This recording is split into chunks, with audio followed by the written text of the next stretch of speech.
সবার প্রথমে আমি ড্রয়িংটা করব, তারপরে কিন্তু আমি কালারটা শুরু করব। মন দিয়ে দেখুন লাইন ড্রয়িংটা আমি কিভাবে করছি। পারলে এই যে ড্রয়িংটা আমি করছি আপনারা দেখে দেখে প্র্যাকটিস করতে পারেন। ড্রয়িংটা হয়ে যাওয়ার পরে আমি কিন্তু কালারটা করব। এই জন্যই বলছি ড্রয়িংটাকে খুব ইম্পর্টেন্ট, ড্রয়িংটা মন দিয়ে দেখে নিন, তারপরে কিন্তু কালারটা আমি শুরু করব। কালারটা আমি যখন করব তখন আমি একটা সমস্যার সম্মুখীন হয়েছি এবার আমি, মানে হট করে আমার কারেন্ট চলে গেছিলো, তো বুঝতেই পারবেন যখন নাকি কালারটা করব আপনারা বুঝতে পারবেন একটা রিফ্লেকশন করবে। সেটা আমার মোবাইলের ফ্ল্যাশ লাইট দিয়ে আমি ভিডিওটা করেছি, তারপর আবার কারেন্ট এসছে, তারপর আবার নর্মালি আমি লাইট দিয়ে যেমন ভিডিও করি তেমন আমি ভিডিওটা শ্যুট করেছি। ওয়াটার কালারে খুব ইম্পর্টেন্ট জিনিসটা হলো সেটা হলো ড্রয়িংটা কিন্তু ঠিকঠাক না হলে কিন্তু ওয়াটার কালার ভালো হবে না। আর আজকে আমি যে খাতাটা ব্যবহার করছি সেটা হচ্ছে হ্যান্ডমেডের খাতা, পেপারটা হ্যান্ডমেডের পেপার। তো এখানে যে পেপারটা আমি ইউজ করছি সেটা হচ্ছে 200 জিএসএম এর হ্যান্ডমেড পেপার। আপনারা চাইলে বাফ কাটিস পেপারটা ইউজ করতে পারেন, মিনিমাম 200 জিএসএম হলে খুব ভালো হয় ওয়াটার কালারটা। এর থেকে কম জিএসএম হলে কি হয় সমস্যাটা, পেপারটা ফুলে যেতে পারে বা ভালো কালার নাও হতে পারে। তো এর জন্য না একটু ভালো পেপারটা নেবেন ওয়াটার কালার করতে গেলে, তাহলে খুব ভালো ওয়াটার কালার হবে। তো মোটামুটি আমার ড্রয়িং শেষের দিকে, ড্রয়িং আমার শেষ হয়ে এসছে, এরপর আমি কালারটা শুরু করব। মন দিয়ে দেখবেন কালারটা আমি কীভাবে করছি। তো সবার প্রথমে আকাশটা করবো, আমি আকাশটা জল দিয়ে ভিজিয়ে নিচ্ছি, তারপরে কিন্তু আল্টামিন বা কোবাল্ট ব্লু দিয়ে আপনারা আকাশটা করবেন। মন দিয়ে দেখুন আমি কিভাবে করছি, যদি ভালোভাবে না দেখেন না তাহলে কিন্তু বুঝতে পারবেন না আমি ওয়াটার কালারটা কীভাবে করছি। তো আমি কালার প্যালেটে যেই কালারগুলো ব্যবহার করেছি, sap green, viridian green, ultramarine blue, cobalt blue, vermilion red, crimson lake, yellow ochre, gamboge yellow. তো আমি এই কালারগুলো কিন্তু পুরো ছবিতে ব্যবহার করেছি। আমাকে অনেক বন্ধুরা কমেন্ট করে বলেছেন যে কালার মিক্সিংটা কিভাবে করছেন বললে একটু ভালো হয়। দেখুন কালার মিক্সিং আমি যেভাবে করছি, যেমন শ্যাপ গ্রিনের সঙ্গে দেখুন গম্বুজ ইয়েলোটা আমি মিক্স করলাম এখন, ঠিক আছে। তারপরে আবার যেমন আমি করবো হচ্ছে এখানে আমি একটু জাস্ট কোবাল্ট ব্লু নিলাম, ঠিক আছে। আবার কোবাল্ট ব্লুর পরে আবার একটু জাস্ট আমি মানে কালারগুলো অল্প অল্প করে নিচ্ছি, হ্যাঁ। এই আল্টিমেটটা নিলাম আবার। তো আমি কালার প্যালেটটা আমার কীভাবে সাজানো আছে আমি বলে দিলে আপনাদের সুবিধা হবে। সবার প্রথমে দেখুন লেমন ইয়েলো, তারপরে গম্বুজ ইয়েলো, তারপরে ইয়েলো আকার, তারপর vermilion red, crimson lake, brown sienna, cobalt blue, তারপর হচ্ছে আল্টিমেট ব্লু, তারপরে শ্যাপ গ্রিন, তারপরে ভিডিয়ান গ্রিন, আর একদম শেষে পুরশিয়ান ব্লু। এইভাবে আমার কালার প্যালেটটা সাজানো আছে। আর এই ওয়াটার কালারের ক্ষেত্রে যে রাউন্ড ব্রাশগুলো আমি ব্যবহার করেছি সেটা হচ্ছে 12 নম্বর রাউন্ড ব্রাশ, 6 নম্বর রাউন্ড ব্রাশ এবং 2 নম্বর রাউন্ড ব্রাশ। এই ব্রাশগুলো কিন্তু এই কাজটার ক্ষেত্রে ব্যবহার করেছি। একটা ছোট্ট রিকোয়েস্ট আপনাদের কাছে, আমার চ্যানেলে যদি নতুন হয়ে থাকে প্লিজ চ্যানেলটা সাবস্ক্রাইব করবেন, কমেন্ট করে আমার ভিডিওটা কেমন লাগবে অতি অবশ্যই লাইক দেবেন। আর যেই জায়গাটা বুঝতে পারবেন না, অসুবিধা হচ্ছে, অতি অবশ্যই কমেন্ট করবেন, আমি কিন্তু হেল্প করে দেবো। আমি আবারও বলে দিচ্ছি আমার কালার প্যালেটটা কীভাবে আমি সাজিয়েছি, তাহলে আপনাদের কালার মিক্সিং করতে সুবিধা হবে। এই যে বলেছিলাম যে কারেন্ট চলে গেছিলো, এই যে সময় কারেন্টটা চলে গেছিলো এই সময়টা আমি মোবাইলের ফ্ল্যাশ লাইট অন করে কিন্তু কাজটা করেছি। আমি বলে দিচ্ছি কালার প্যালেট আবার কী কালারগুলো আবার কেমন করে সাজানো আছে। প্রথমে লেমন, তারপরে গম্বুজ, তারপরে ইয়েলো আকার, তারপরে ভার্মিলিয়ন রেড, তারপরে ক্রিমসন লেক, তারপরে ব্রাউন শাইনা, তারপরে কোবাল্ট, তারপরে আল্টামিন ব্লু, শ্যাপ গ্রিন, তারপরে ভিডিয়ান, আর সবার শেষের দূরে রেখেছি আমি কুশন ব্লু। আশা করি আজকের ভিডিওটা থেকে আপনারা অনেক কিছু শিখতে পারবেন। এই জন্যই স্কিপ না করে মন দিয়ে ভিডিওটা দেখুন এবং শিখুন এবং বাড়িতে প্র্যাকটিস করুন। আর কোনো জায়গায় কোনো অসুবিধা হলে অতি অবশ্যই কমেন্ট করবেন, আমি কিন্তু আপনাদের হেল্প করে দেবো। দেখতেই পাচ্ছেন বলেছিলাম কারেন্টটা চলে গেছে, তো মোবাইলের ফ্ল্যাশ এই কাজটা আমি করেছি। অনেকটা কাজই মোবাইলের ফ্ল্যাশে করেছি, বিশেষ করে ফার্স্ট টোনটা। তো এই জন্যই এই ফ্ল্যাশের রিফ্লেকশনটা হচ্ছে, পরের ভিডিওতে এটা হবে না, ঠিক আছে। তো এই ভিডিওতে হয়েছে এর জন্যই যে আমি মোবাইলের রিফ্লেকশনটা, মানে মোবাইলের ফ্ল্যাশ লাইটটা পড়েছে বলে রিফ্লেকশনটা হয়েছে, কারেন্ট নেই বলে। ভিডিওটা দেখবেন বুঝতেই পারবেন যে আবার কারেন্ট চলে আসলে লাইটের যে এফেক্টটা সেটা ঠিকঠাক হয়ে যাবে।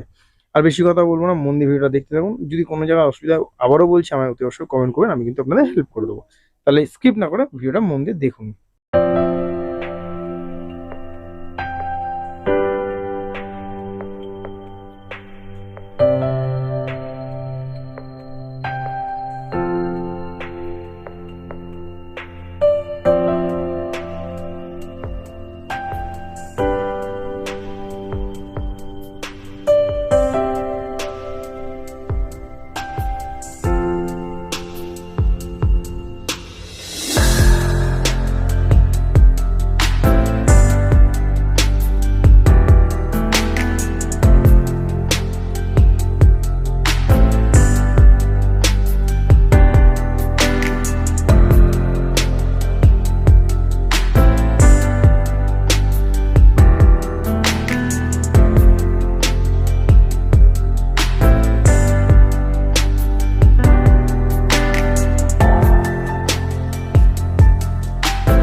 অসংখ্য অসংখ্য ধন্যবাদ এত ধৈর্য সহকারে পুরো ভিডিওটা দেখার জন্য।